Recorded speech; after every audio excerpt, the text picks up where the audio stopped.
Hello friends, आपका बहुत बहुत स्वागत है हमारे इस YouTube channel Gautam coaching classes में। दोस्तों, अगर आपने हमारा चैनल अभी तक सब्सक्राइब नहीं किया है तो कृपया हमारा चैनल सब्सक्राइब कर लें ताकि आगे आने वाली वीडियोस आपको अच्छी मिलती रहे।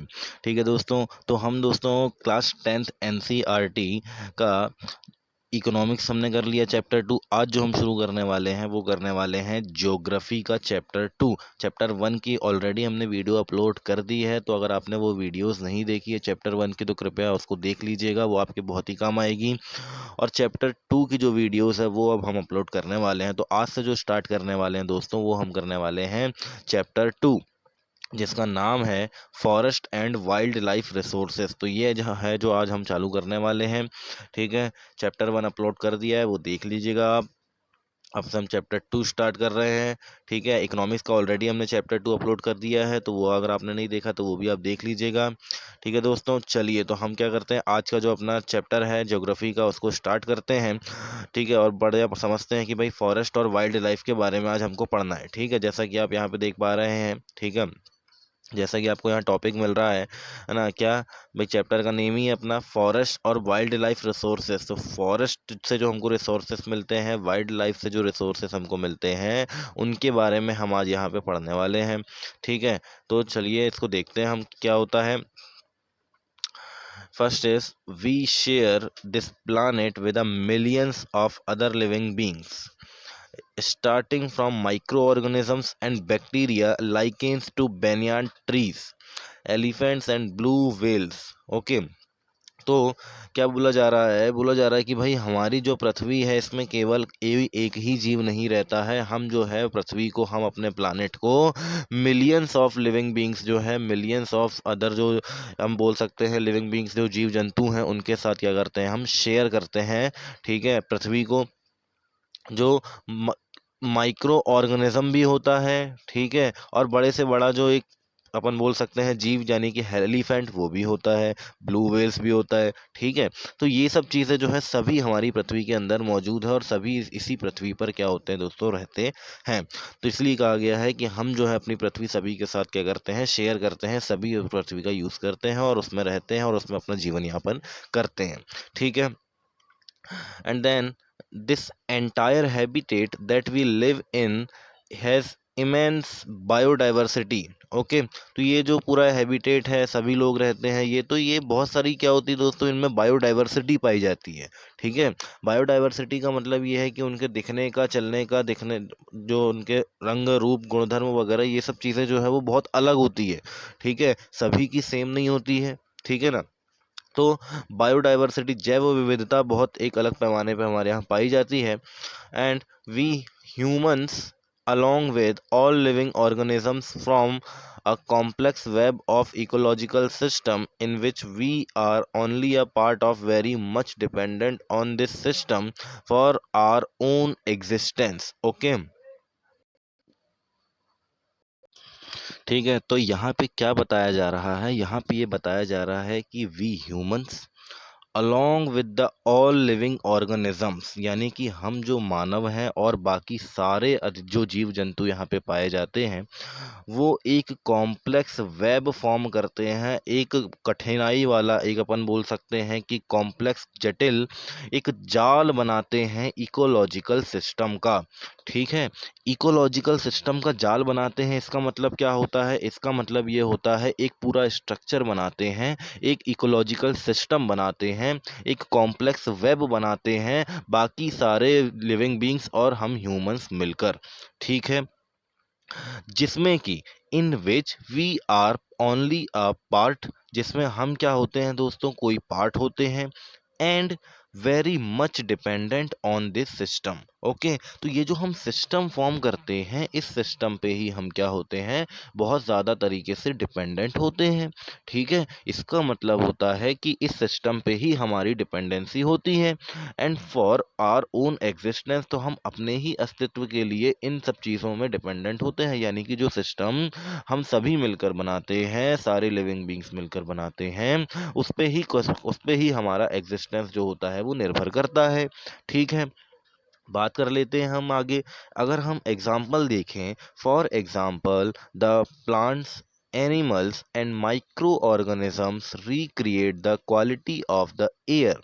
है ना, क्या बात की जा रही है यहाँ पे? बात की जा रही है प्लांट्स हो गए, एनिमल्स और माइक्रो ऑर्गेनिजम्स जो हैं ये रिक्रिएट करते हैं क्वालिटी ऑफ एयर को, एयर की क्वालिटी को जो है वो पुनः जीवित करते हैं, या एक तरीके से आप बोल सकते हैं कि उसको वापस से फ्रेश करते हैं।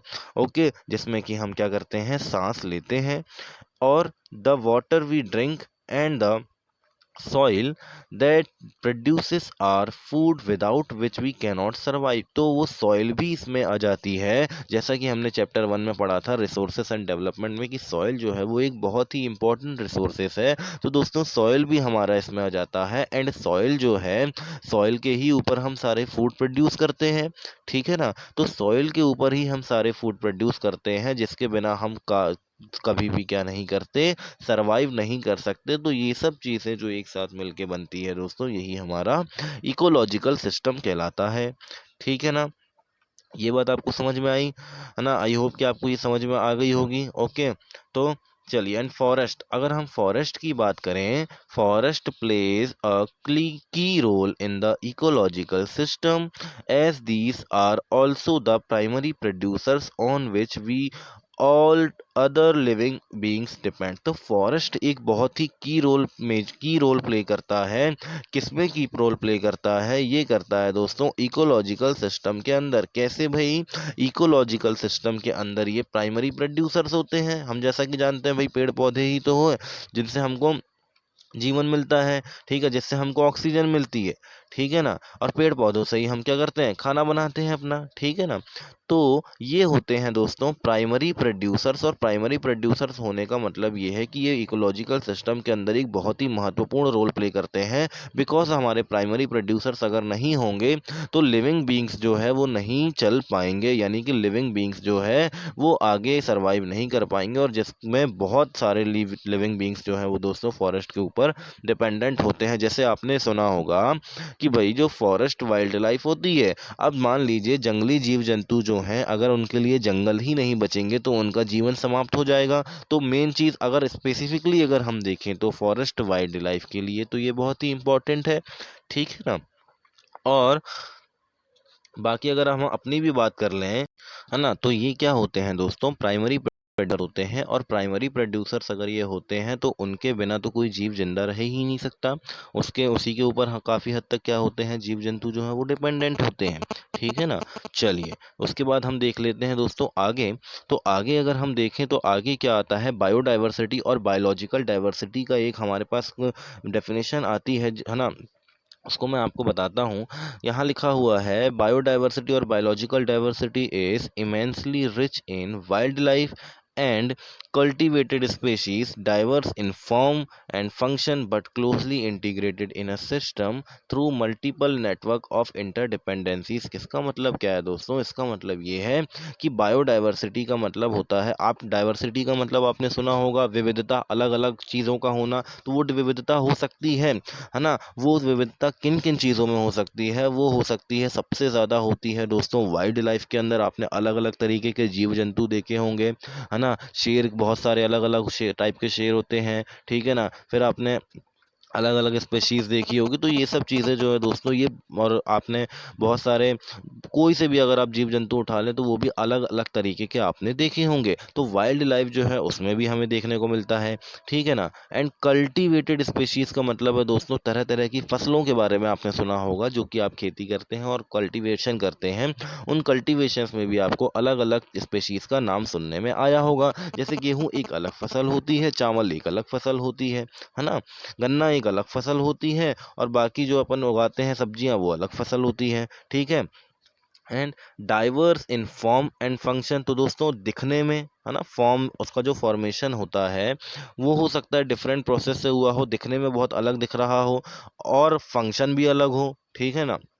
भाई सीधी सी बात है कि आप क्या करते हैं, आप अगर मान लीजिए, मैं बात करता हूँ किसमें से, आपने ले लेते हैं किसको, आप ले लेते हैं कि दो स्पेशीज आपने कोई भी ले ली, ठीक है। मान लेते हैं कि मैंने एक फ्रूट ले लिया, ठीक है, मैंने एक फ्रूट ले लिया और एक वेजिटेबल ले लिया, ठीक है।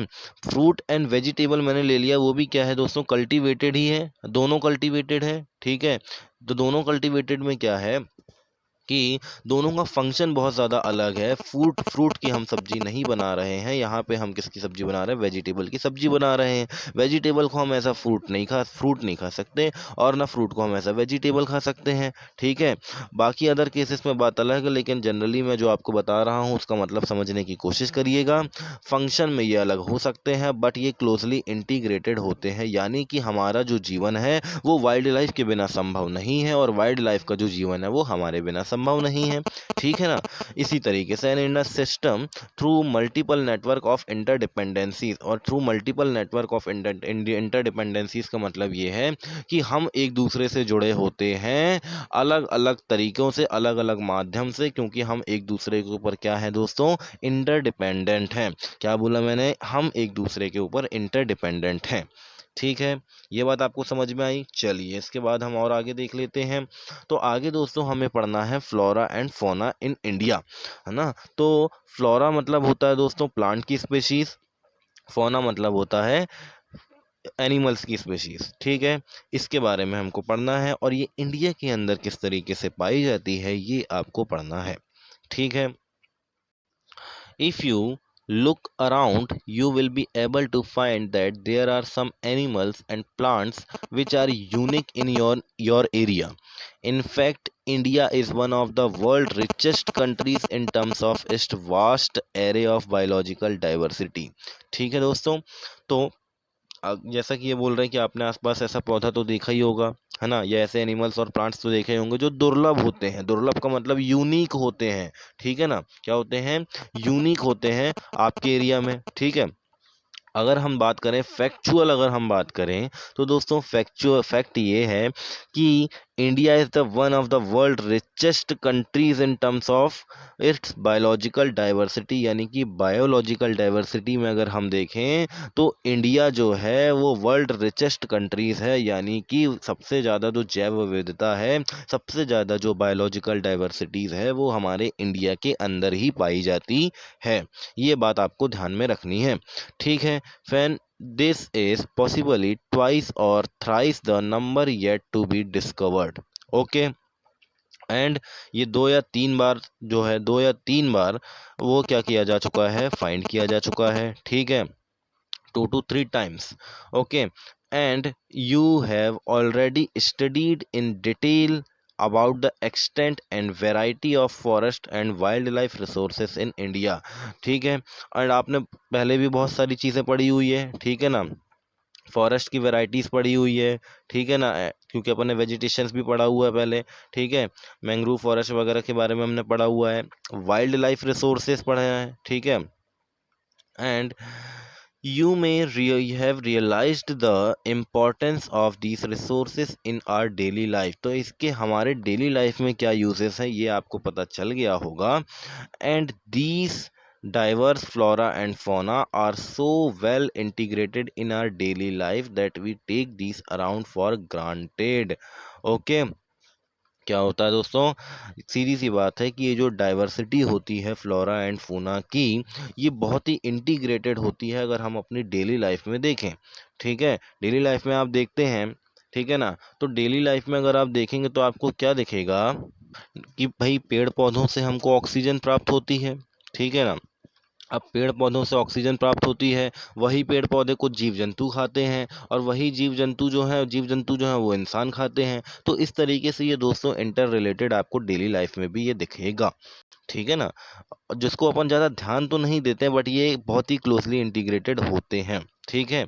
चलिए, but lately they are under great stress mainly due to insensitivity to our environment. तो दोस्तों मेनली क्या होता है ना कि ये स्ट्रेस में पड़ गया है आजकल हमारा इकोलॉजिकल सिस्टम, और जो हमारी फ्लोरा एंड फौना की अलग अलग स्पेशीज है, ये डाइवर्सिटी जो है इसके बारे में हमको चिंता करने की इसलिए ज़रूरत है क्योंकि यहाँ पे इनसेंसिटिविटी हो रही है एनवायरनमेंट के थ्रू। बिकॉज आपको पता है कि डेवलपमेंट के लिए, डेवलपमेंट के कारण क्या हो रहा है, एनवायरनमेंट का ध्यान बिल्कुल भी नहीं रखा जा रहा है, ठीक है।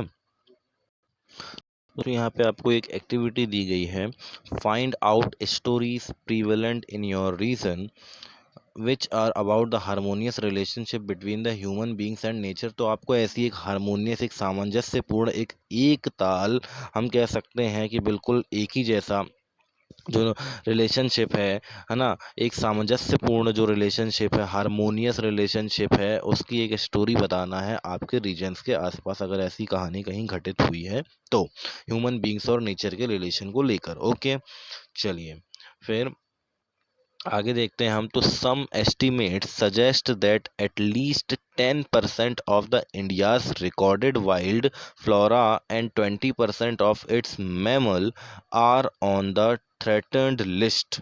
ओके, तो क्या बोला जा रहा है यहाँ पे? ये बोला जा रहा है दोस्तों, ठीक है, तो यहाँ पे ये बताया जा रहा है, कुछ एस्टिमेशंस लगाए गए हैं, कुछ एस्टिमेट्स के दौरान ये पता किया गया है दोस्तों कि 10%, ठीक है, at least 10% of India's recorded wild flora, ठीक है, 10% वाइल्ड फ्लोरा जो जंगली वनस्पतियां होती हैं हमारी वो, एंड 20% ऑफ इट्स मैमल, ठीक है, और 20% जो जंगलों के अंदर मैमल पाए जाते हैं वो थ्रेटेंड लिस्ट में है, यानी बिल्कुल गंभीर खतरेलू वाली स्थिति में है कि उनके विलुप्त होने की खतरा जो है, विलुप्त होने का खतरा है ना, बहुत ज़्यादा बढ़ जाता है। विलुप्त का मतलब एक खत्म हो जाना होता है, खत्म होने का खतरा बढ़ गया, इसलिए उनको थ्रेटन लिस्ट में रखा गया है। 10% कौन है?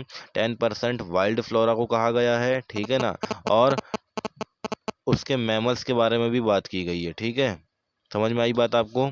इसके बारे में, मैमल्स के बारे में बात की गई है। ओके,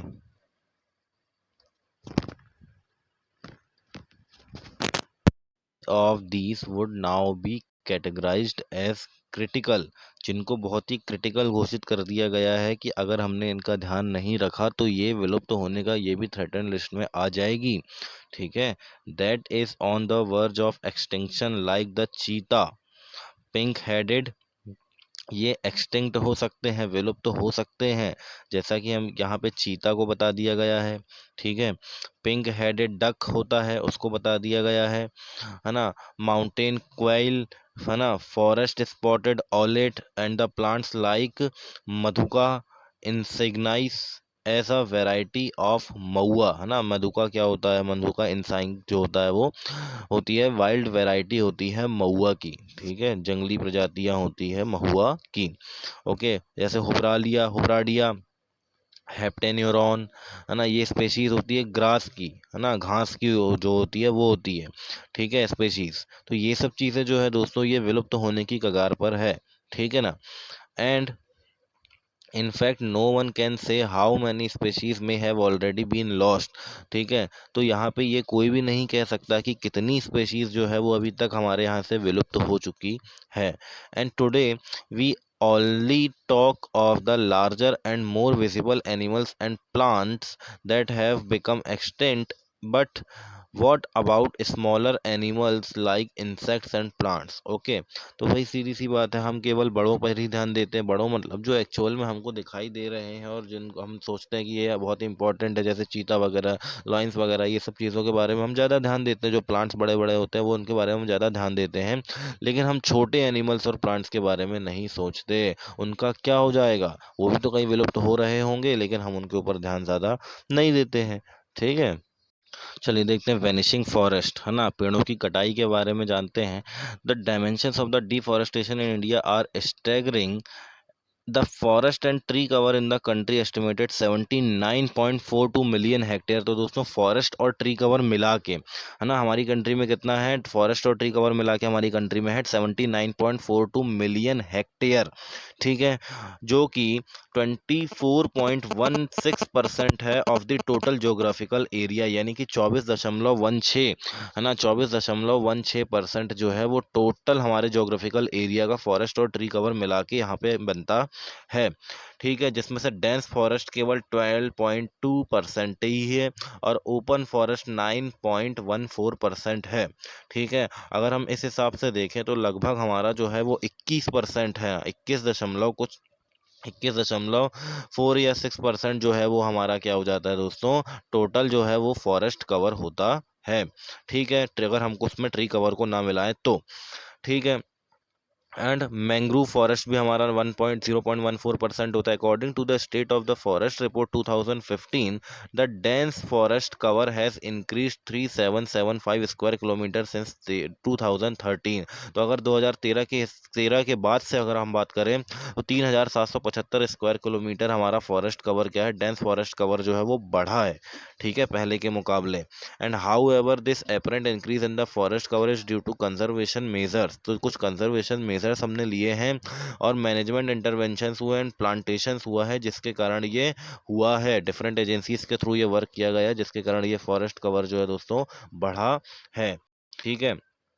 फिर हम देख लेते हैं आगे, क्या देखते हैं हम, ये समझते हैं कि डिफरेंट कैटेगरीज जो है एग्जिस्टिंग प्लांट्स और एनिमल्स की, based on international union for conservation of nature and natural resources. क्या बोला मैंने, यानी ये बोला कि भाई international union for conservation of nature and natural resources, जो एक अपना इंटरनेशनल इंस्टीट्यूशन है, उसके थ्रू जो क्लासिफाई किया गया है प्लांट्स और एनिमल्स की स्पीशीज़ को, उसके बारे में हम जानते हैं। तो दोस्तों फर्स्ट आती है हमारी नेचुरल स्पीशीज़, ठीक है।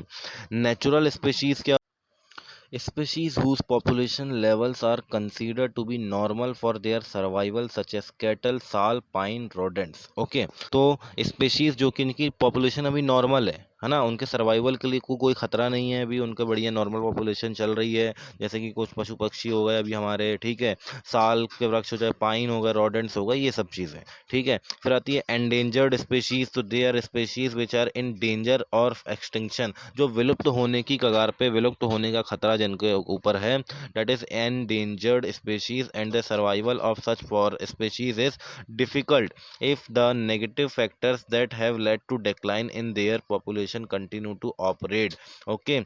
तो इनका अस्तित्व खतरे में हो जाएगा, इनका सर्वाइवल खतरे में हो जाएगा अगर नेगेटिव फैक्टर्स इसी तरीके से उनके खिलाफ जो है वो बढ़ते गए तो।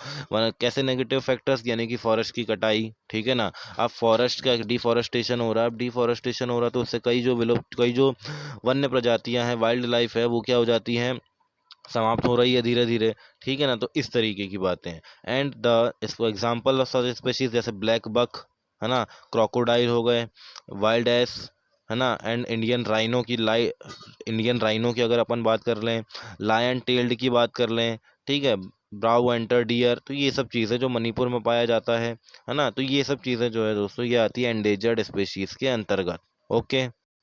फिर आती है वल्नर, तो वल्नरेबल स्पीशीज़ कौन सी होती है, वल्नरेबल स्पीशीज़ होती है ये स्पीशीज़ जो है, ये इसकी इनकी पॉपुलेशन जो है वो धीरे धीरे डिक्लाइन हो रही है, और डिक्लाइन होते होते ये इनका ये खतरा है कि ये एंडेंजर्ड कैटेगरी में ना चले जाए, है ना, नियर फ्यूचर भविष्य में ये एंडेंजर्ड स्पीशीज़ के कैटेगरी में जा सकती है, इसीलिए हम इसको बोलते हैं वल्नरेबल स्पीशीज़, ठीक है। एग्जाम्पल के लिए अगर हम देखें तो blue sheep, Asiatic elephant, Gangetic dolphins आ जाती है इनके अंदर, ठीक है ना। फिर आती है रेयर स्पेशीज, तो रेयर स्पेशीज क्या होती है, रेयर स्पेशीज जो होती है ये स्मॉल पॉपुलेशन है, ठीक है, ये इनकी स्मॉल पॉपुलेशन होती है, लेकिन इनकी स्मॉल पॉपुलेशंस भी खतरा रहता है कि ये कहाँ जा सकती है, एंडेंजर्ड और वल्नरेबल कैटेगरी में जा सकती है, ठीक है, वल्नरेबल कैटेगरी में जा सकती है अगर नेगेटिव फैक्टर्स ऐसे ही उनके खिलाफ चलते रहे तो, ठीक है। And the examples of such activity such species are the Himalayan brown bear, ठीक है, Asiatic buffalo, wild Asiatic buffalo, desert fox and hornbill, ये सब चीज़ें, ठीक है।